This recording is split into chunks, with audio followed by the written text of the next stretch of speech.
This is Newsroom. Hello and welcome from Johannesburg here in South Africa. My name is Evan Jansen. The show is live. It's broadcast from our studios here in Auckland Park. We're also streaming live on YouTube right now with the whole show, as always, available on demand on our YouTube channel. Now today we'll shift our focus to Zimbabwe as Grace Mugabe ups the ante in a move for power there. Are you paying too much for electricity? We can tell you some municipalities are overcharging us. We'll talk about that after the first break. Then we'll look at the case against Willem Zimbabwe later, as is expected to hear his fate today. And we close with South African cyclist Daryl Impey ahead of the Unite for Mandela weekend. But first, let's get the day's news from Katrina Milan.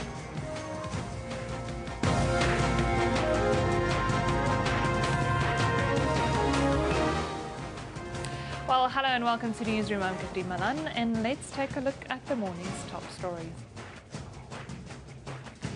The ANC in Parliament says the agreement that Deputy President Cyril Ramaphosa reached with the opposition on Tuesday is null and void.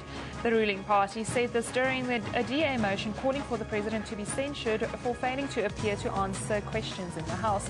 Former ANC Chief Whip Matole Motshekga says the motion has flown in the face of the agreement and that the DA's parliamentary leader should take the blame.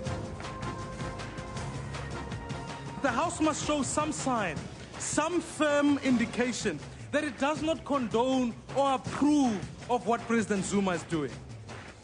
We would like to state that we support the agreement facilitated by the Deputy President. The DA acted dishonestly, dishonorably, and undermined the entire political intervention by Honorable Deputy President.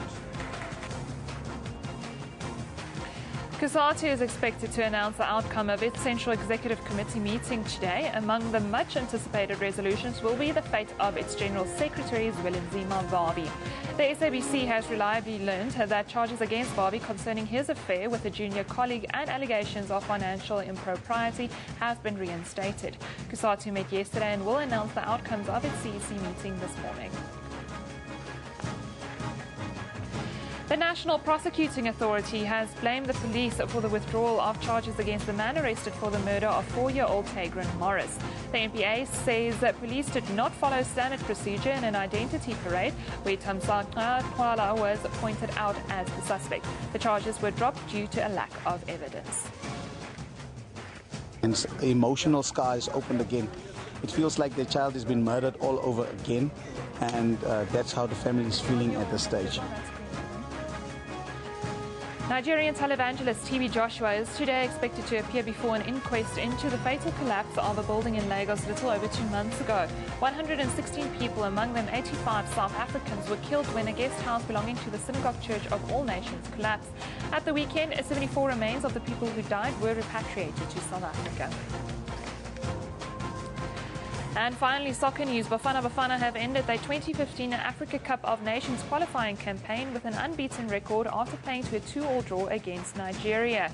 The 16 nations set to compete for the 2015 Africa Cup of Nations trophy have now been decided after the final round of qualifiers last night.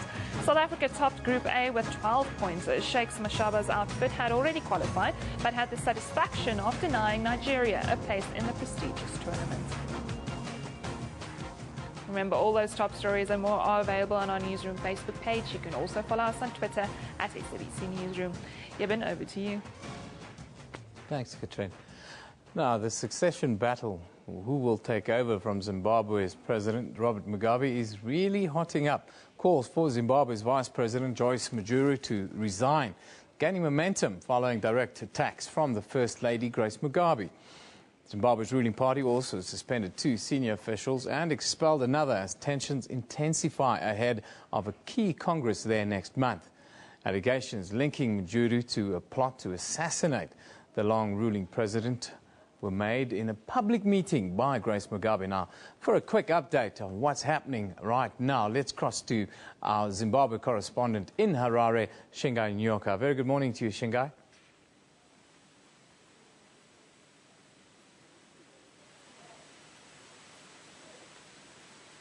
Good morning to you, Shingai. Can you hear me? Well, it seems that we've lost Chinga, but let's move on with proceedings. Of course, I just want to look at a clip. Earlier this week, President Mugabe's wife, Grace, launched a fresh and bitter attack on the vice president in the country, calling on her to resign immediately and being as petty as calling her out for inappropriate dressing. Thousands of students gathered at the Zimbabwean First Families Farm in central Mazawi district where she made these comments. Now, before I introduce our expert today, Judy Smith-Hearn, who's from the South African Institute of International Affairs. Very good morning to you, Judy. Thanks for joining us. Let's just go back to that incident and hear what the First Lady had to say about the Vice President. You will be shocked. This is the person we called Vice President for 10 years. You will be shocked. She must resign forthwith. Wow. Fiery, fiery words indeed. I can tell you, Shinga's back. Let's just go back to Shinga, who is, of course, our Zimbabwean correspondent. She's coming to us live, or on the line, rather, from Harare. Very good morning, Shinga. Good morning to you, Eben. Nice to have you back with us. The battle is on, it seems. It's become rather messy and dirty. What's the very latest with this succession battle? Well, you're quite right, Eben. This is a very unprecedented event that we've seen within the ZANU-PF, where essentially over the last 2 weeks or so, the First Lady in particular has aired a lot of what many people in the party consider to be private issues out in the media, out in the public.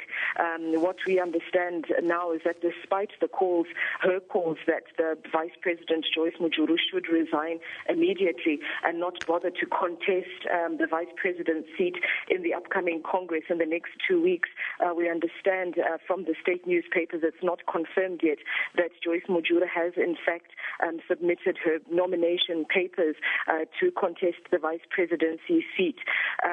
Whether these will be accepted or not is not clear yet, because we understand that the provinces themselves have to nominate the people that they want to contest, not just the Vice Presidency but also the chairman seat. But really, at this stage, it looks like Joyce Mujuru will fight until the very last to retain that Vice Presidency post. Shinga, Grace Mugabe, certainly from where we're sitting in South Africa, it looks like she's taken somewhat of the reins in Zimbabwe. Is she a serious contender to succeed? At this stage, it's unclear what the end game is. Initially, when she was nominated by the Women's League to take over as the secretary for that particular wing, we were told that the end game was essentially that she just wanted, together with the president, to make sure that the legacy is retained within the party. That even in the event that President Mugabe would step down or would no longer be the president, that the family would still be protected. But really at this stage she hasn't come out openly to declare whether she would want to take over the vice presidency seat or has any of that ambition. But really from what we're seeing now, it appears that she is the kingmaker within the party. Many of the provincial chairpersons that were said to have supported Joyce Mujuru have left. 90% of them have been voted out in the last 2 weeks or so. So even if she does not want to take over and become vice president, it's very clear that she's very key in determining who will take over those reins. Where does that leave Joyce Mujuru now in conclusion, Shingai? Is she going to take the legal route then? At this stage, it doesn't appear as if she will. She might take legal action for some of the accusations and allegations that have been made against her as plotting to assassinate the president. But really at this stage, it appears as if she's just biding her time to the Congress within the next 2 weeks and submit her nomination papers and see whether people will vote for her.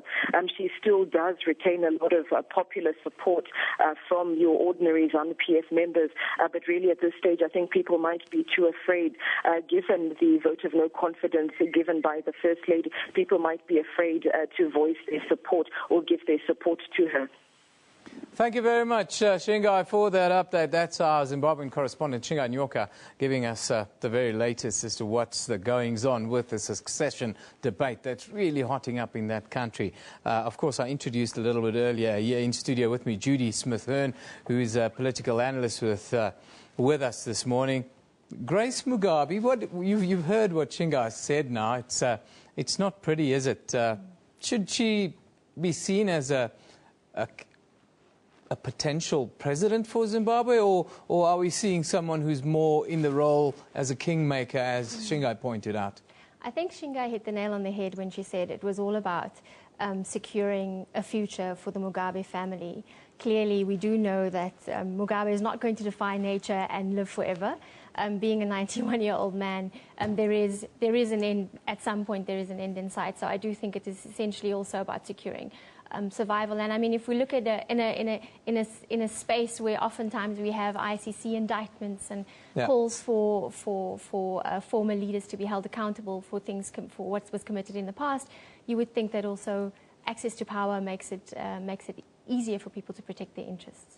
And again, one other thing, I mean, Grace Mugabe, it's surprising because up until now, the First Lady has been known as Gucci Grace. She's been known not to be interested in politics at all. So this clearly is a change in tactic. Yeah, she's been known as a serial shopper rather than a politician.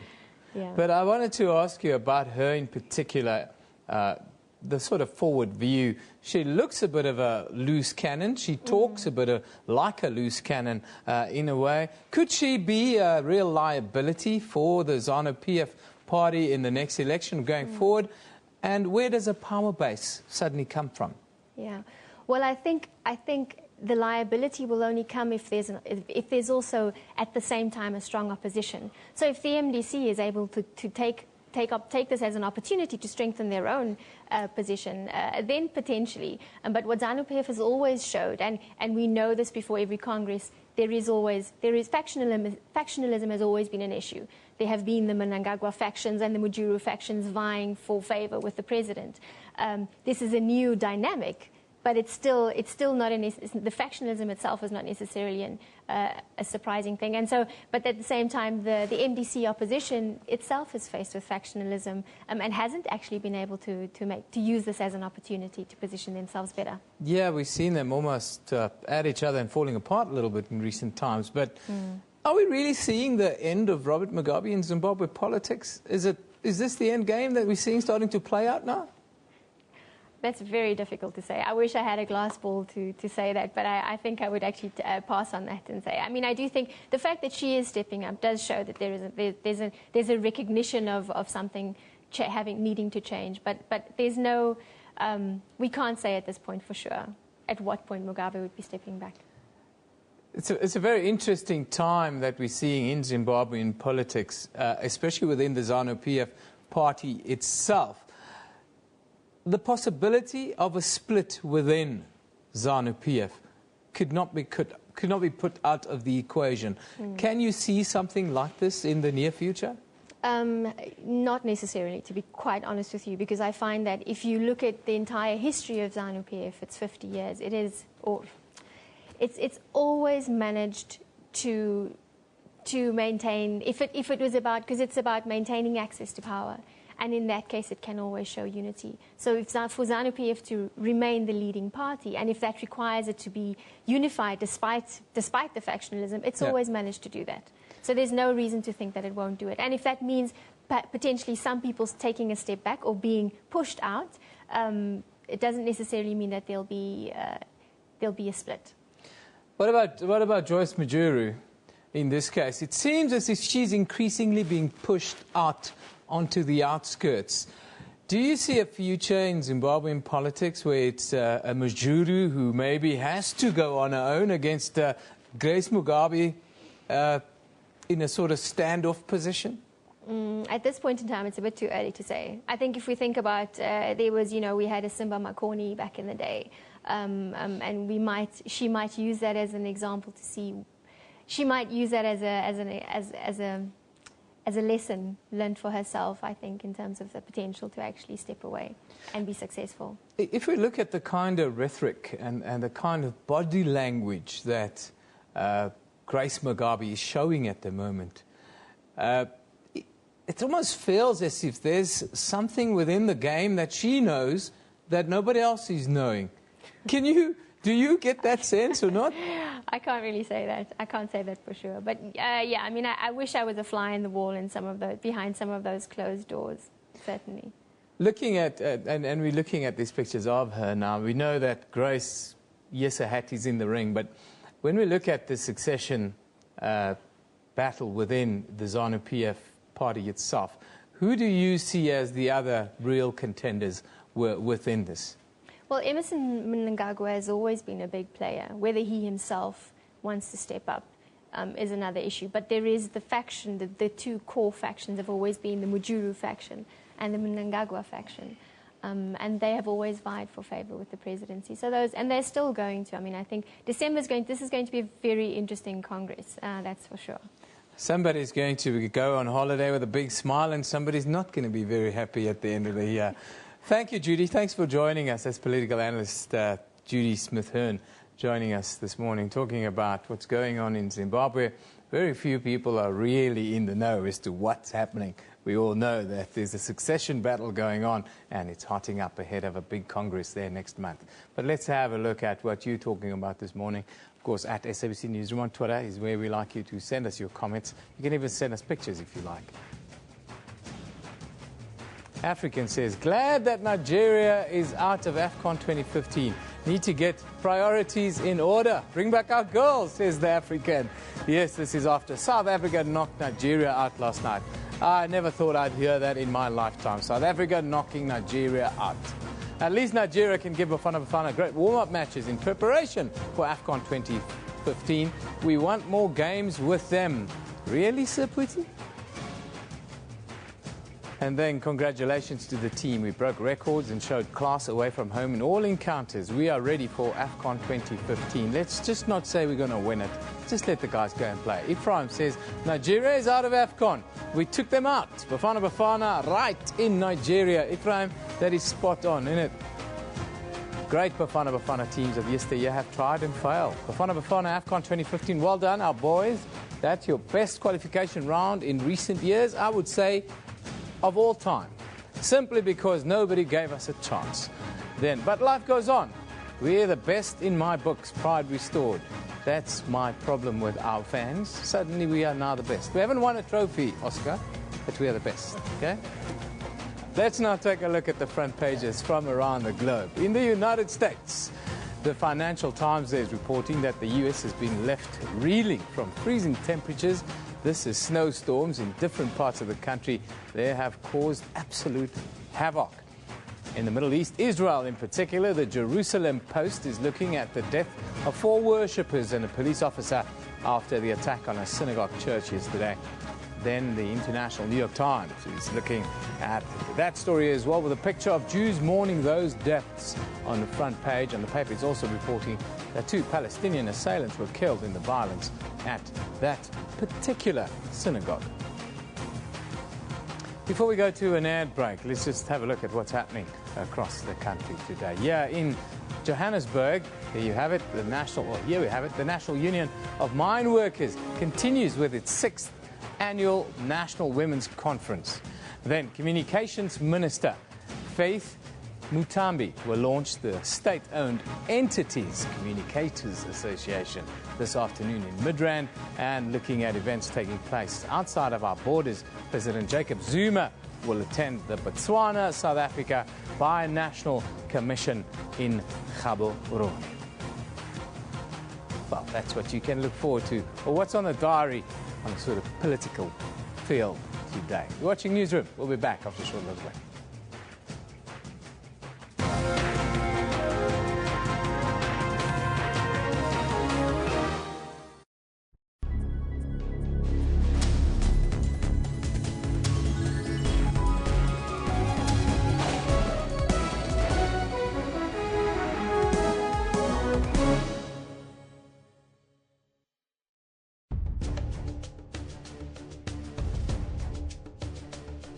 Over 20 years now, South Africa has just been one big construction site, building houses. This is the only country in the world that provides free housing. The government has done very well in this particular area. What are the challenges facing human settlements? Most of the people who move into urban centers are looking for jobs, basically, and that increases the pressure in that particular area. We know exactly what needs to be done where and how it should be done. They were also building houses for married staff, and you had the married quarters and the hostels. And all of that stopped. What happened? Nothing has stopped, Mr. Mateza. We cannot solve the housing problems on our own in this country. We cannot wait for government as well. It's a joint venture, if I were to put it like that, between the public sector and the private sector, particularly in the area of mines. That's Rights and Recourse, Sundays 2 p.m. on SABC News.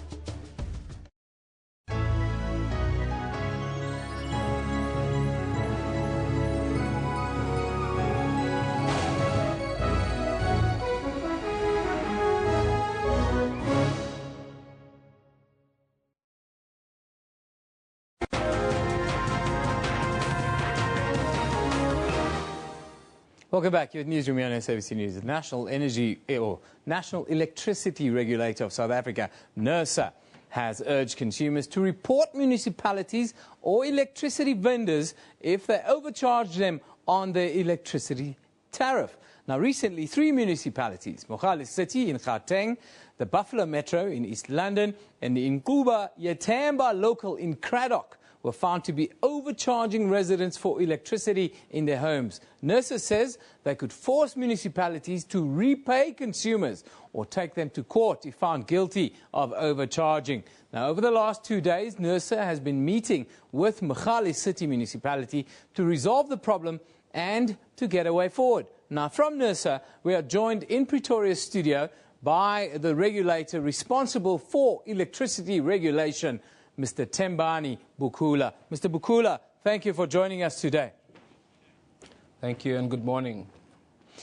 Mr. Bukula, what's the latest with regards to these 3 municipalities, especially after your meetings that have been going on with Mogale City and the like this week? Let me start with Buffalo City. Buffalo City, the matter was resolved. The municipality is now charging the tariffs that were approved by NERSA. In Inquba Yetamba and Mogale City, we have had the discussions and we are looking at what are the differences or miscommunications or misunderstandings between what we have approved and what they are implementing. And we will be resolving those within the next month or so. The 3 municipalities overcharging their customers, you issued a warning. What recourse do those people have, and what are you planning to do to deal with this issue? Those who have been overcharged, especially in Buffalo City, they were refunded in one way or the other. Either they were given the money back or they were just the amounts were netted over the period. For instance, if you are overcharging this month, in the next month they will just you will just be given back your money. In Mogale City and the others, we will find ways of ensuring that customers do get their money back or they do get paid. Let's just talk about the prices itself. Who determines electricity charges for all the municipalities? Is there a standard rate or is there a directive?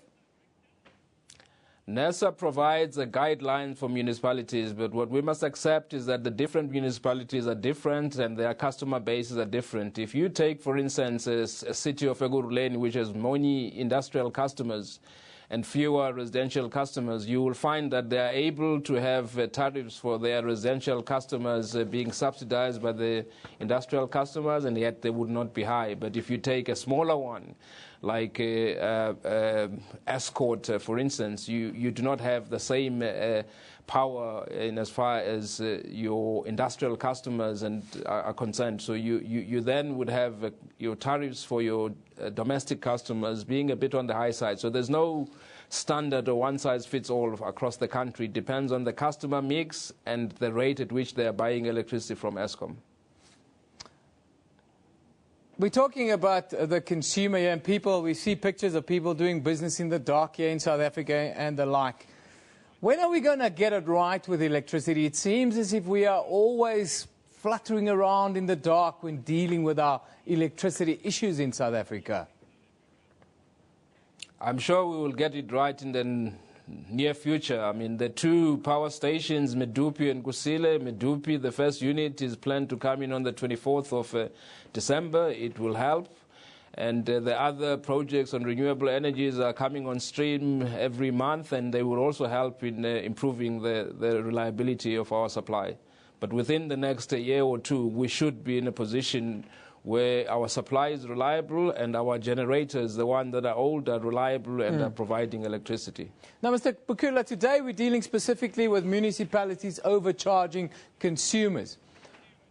How widespread is this problem? We've only dealt with these 3 municipalities now. How widespread is the problem according to you? And then also, what should people do when they get their bill and they are overcharged?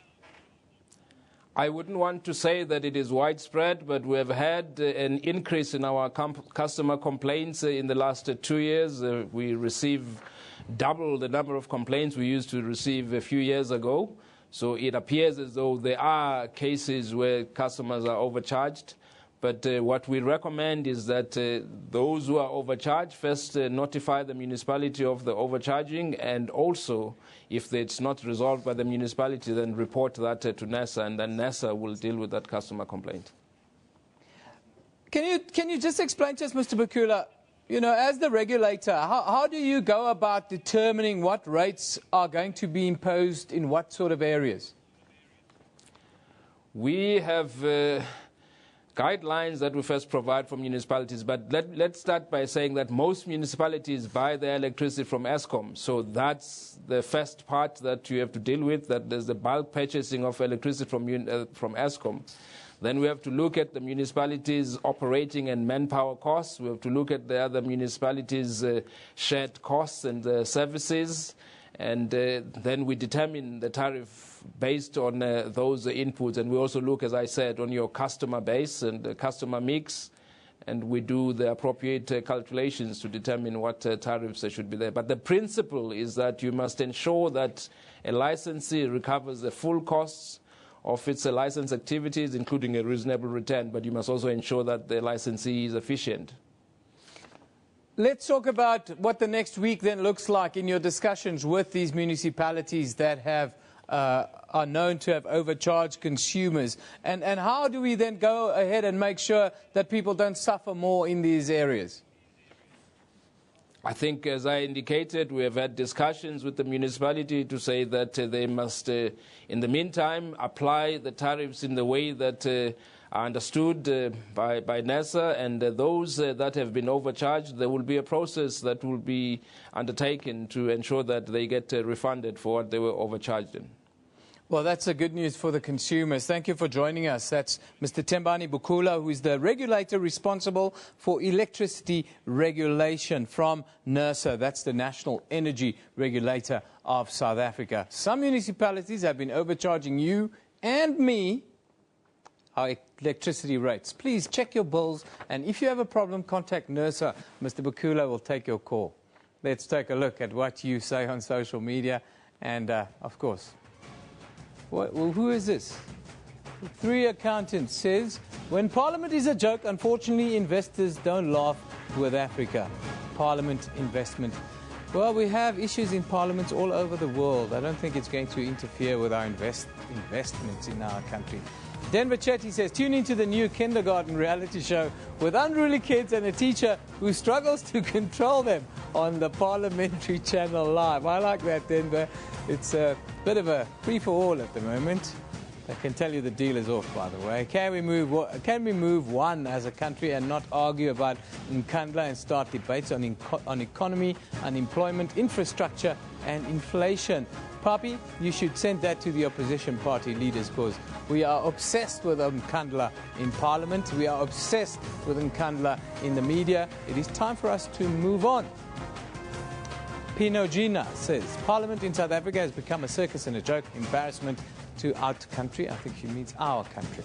Politics, DA, ANC. What was the ANC expecting from the DA? Trusting the opposition is the same as hanging yourself, says Mzi.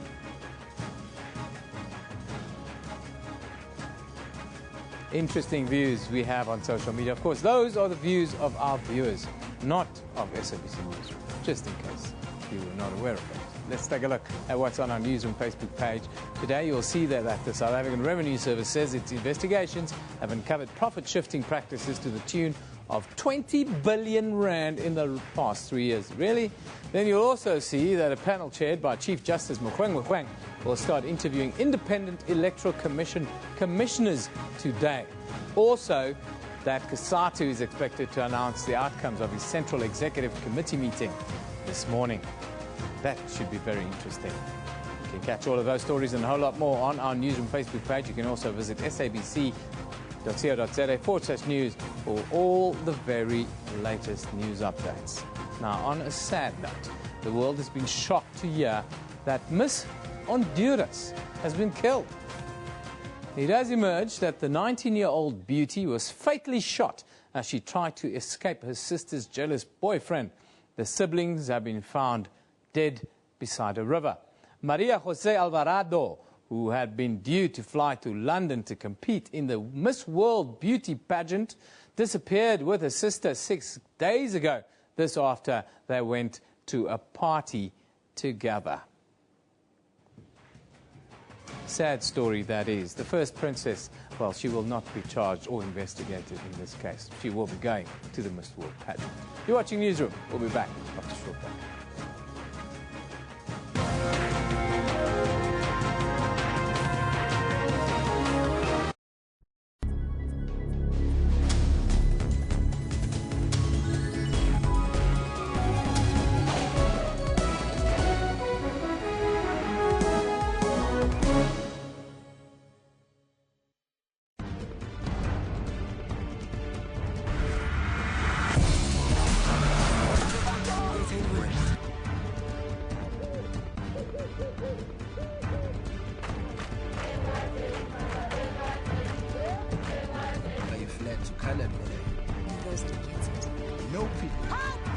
Maar ik is een kapst. Ja, de park is er. Kom.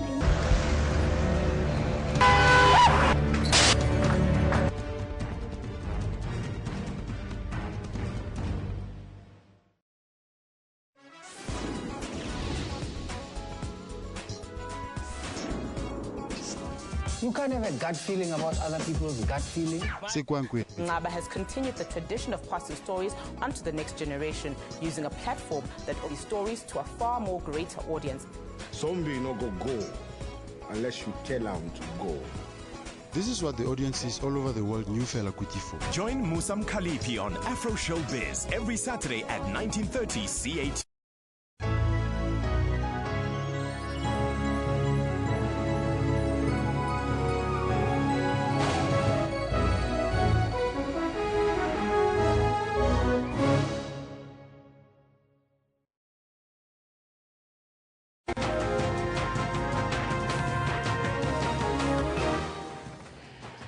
Welcome back to Newsroom on SABC News. Let's just recap the news headlines this morning. The ANC in Parliament says the agreement that Deputy President Cyril Ramaphosa reached with the opposition on Tuesday is null and void. The ruling party said this during a DA motion calling for the President to be censured for failing to appear to answer questions in the House. Former ANC Chief Whip Matole Motshekga says the motion has flown in the face of the agreement and that the DA's parliamentary leader should take the blame. The House must show some sign, some firm indication that it does not condone or approve of what President Zuma is doing. We would like to state that we support the agreement facilitated by the Deputy President. The DA acted dishonestly, dishonorably, and undermined the entire political intervention by Honorable Deputy President. Kasatu is expected to announce the outcome of its Central Executive Committee meeting today. Among the much anticipated resolutions will be the fate of its General Secretary, Zwelinzima Vavi. The SABC has reliably learned that charges against Vavi concerning his affair with a junior colleague and allegations of financial impropriety have been reinstated. Kasatu met yesterday and will announce the outcomes of its CEC meeting this morning. And finally, soccer news. Bafana have ended their 2015 Africa Cup of Nations qualifying campaign with an unbeaten record after playing to a 2-2 draw against Nigeria. The 16 nations set to compete for the 2015 Africa Cup of Nations trophy have now been decided after the final round of qualifiers last night.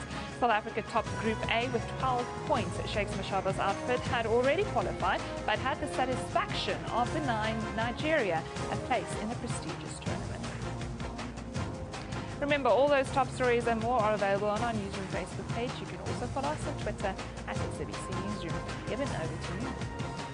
Thank you, Katrine. I can't get this tie thing right today. Anyhow, this Saturday on Nelson Mandela Sport and Culture Day, cyclists and runners, walkers as well from all over will take part in the Unite 2.0 race to celebrate the life values as well as the legacy of the late Tata Nelson Mandela. Hosted by the Department of Arts and Culture in partnership with the Department of Sports and Recreation, there will be a cycling route of more than 67 kilometres, 5-kilometre walks with great prizes up for grabs. Now, two very well-known names who will also be joining in on all the action is professional cyclist Daryl Impey, who we are fortunate to have with us in studio here today. Very good morning to you, Daryl. Thanks for joining us. And then joining us from Durban, live from Durban, this year's Comrades winner, Bongamusa Mtambu. Very good morning to you, Bongamusa. Thanks for joining us. Very good morning to you, Eden, and good morning to the viewers at home. Bongamusa, if I can start with you, you're coming up to the Highveld. You coming to win? No. I must be honestly. I mean, to race the comrades and also these short distances is going to be difficult for me, honestly. But I'm going to be there, chair with the people. But I will finish 27 kilometers for sure. Yeah, we're sure you'll finish 27 kilometers. That won't be a problem. It'll be those fast sprinters that's going to make it difficult for you, isn't it? Absolutely. I mean, you know, to run 27 kilometers, you can compare with the comrades. You need the speed. You need not a lot of endurance. So that's why it's going to be most difficult for me to race, 27 kilometers. You remember recently I've just rested about 3 months. So to run, okay, now in high tense is going to be impossible. If I can come to you now, Daryl, here in studio with us in Johannesburg, you'll definitely be going for gold this weekend. Yes, it's a wonderful cause, but it's also a race that's on the calendar now. Yeah, I'm looking forward to it. You know, we don't have many races of this caliber coming into the country. So, you know, and now obviously it's a big prize money purse as well. That makes it a lot more attractive to a lot of people. So, expecting quite a hard race. But, yeah, you know, you pin a number on, you expect it to race. So, we'll be out there giving it my best. But condition-wise, I've also had a bit of a break. So, coming into it, I'm not too sure what to expect yet. Let's have a look at what we can expect, because we've got a route map up, and maybe you can tell us what's your sort of expectation there. We have it. If we can make sense of it, water point 1, 2. Just run us through your thoughts on this route, Daryl. Yeah, I think we start at Loftus at the Loftus grounds, and then we're going to be moving through Klapperkop and those kinds of areas, which is pretty tough. So it's got 800 meters of climbing around the route, which is a lot of elevation for such a short distance. And with it being such a short distance in cycling terms, 67k is not a lot. It should be quite attacking from the start, because nobody really wants it to come to a sprint finish. Nobody wants to leave it all up till the end. But yeah, I think especially the uphill finish at Union Buildings will make it a really tough race. But yeah, with the amount of climbing involved, it's going to be tough. Who are some of the guys that you've got your eye on, or you think are going to be quite tough to beat on race day Saturday? Look, obviously collectively the teams are quite strong together. You've got Bonitas and you've got the MTN guys, and there's obviously Chris Froome is also coming out. So yeah, it's going to be quite difficult to pick one winner. But there's definitely guys like Nolan Hoffman and those fast guys that are going to be trying to keep it together and hopefully have a sprint. So it's up to us to try and make sure that that doesn't happen. But that being said, it's a short race, a short event, and yeah. The fact that it's a short race, though, does it make it a lot different for you guys? I mean, a normal stage day for you could be 180, 200 kilometers. Yeah, you've got 67 kilometers. It's probably a little bit of a sprint out for you guys. It is, and like I said from the start, I can see it. You know, a lot of guys are going to be breaking things up and trying to get the race situation that they prefer. But yeah, 67k for us is pretty short. So you know, unfortunately, we don't have time to wear the guys down. But on Saturday, you know, maybe the guys are going to wear me down before the end anyway. It's probably going to be flat out all the way. I don't think there's going to be any messing about, is it? No, I don't think so. And especially, you know, I don't really have the top-end condition at the moment. So, you know, I think I'll be trying to just play clever and hide away for a bit and hopefully have a good sprint at the end. Try and burgle them at the end there. let me just go back to Bonga Musa and Durban. Bonga, you're used to the Comrades route. Tell us about the route in the capital, the city of Tshwane. What do you think of it, and what sort of strategy would you be looking at on race day Saturday? Yeah, I mean, I can say that because I've heard that last 5K so it's got a little bit hill, so it's going to be nice to get those hills. I mean, you also remember that when you're here in Durban, it's like a coast. So when you go to Johannesburg, it's like you go to high altitude. So it's also those kind of things going to play some major role to your body. So it's most important to take it easy. Unlike those guys who went maybe on Monday, so they already acclimatized. So it will be much easier for them to race there. And who do you expect to be the guys right at the end, at the sharp end of the race that you'd be looking out for? Yeah, man, because of the prize, I think guys like Stephen Mokoka, or Joe Mone, Lucas Lakimuhale, or Claudio Mzazi, it's one of those guys, maybe they're going to be there. I mean, recently the guys have been done well in East London, in PE. So all those kind of guys, they do run the good times. I think they're going to be there. I mean, they've got a good prize money, and the guys, they like to grab it. Now, Bonga, a lot's being made about the prize money. Yes, it is big prize money, but it's about much more than prize money. It's about the legacy of Nelson Mandela, really, isn't it? And what does that mean to you?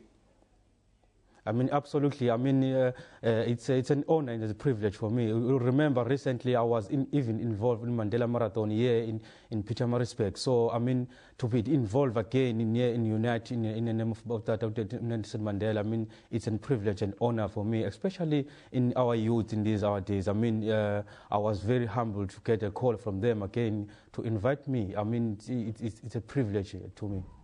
Well, thank you very much. That's Bonga Musa Mthembu, who is the Comrades winner this year, joining us live from Durban. He'll be up in the capital this weekend to try and pick up a few South African runs. But I've still got Daryl with me here in studio. Just talk to us about the Nelson Mandela Unite initiative.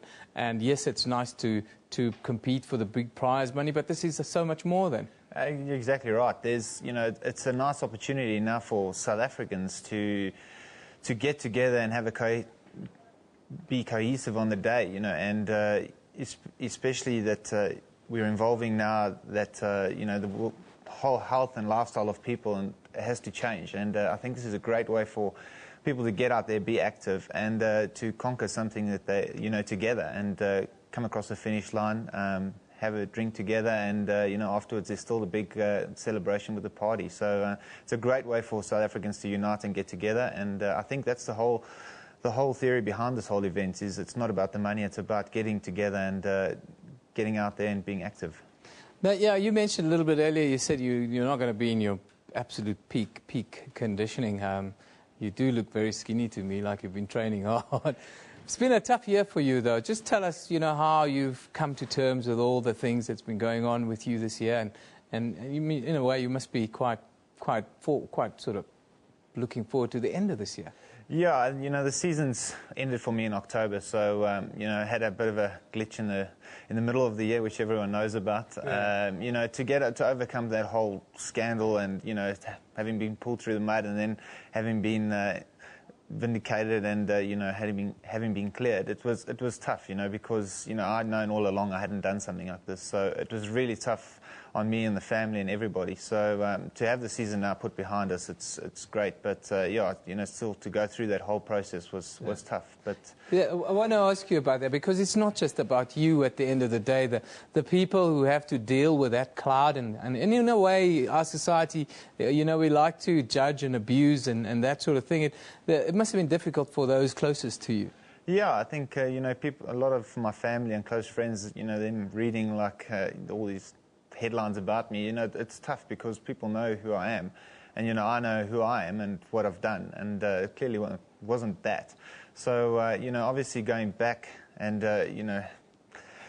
for them to read those kinds of things it was difficult on everybody. But, it's a funny system that you're guilty until you're proven innocent. It's not the other way around.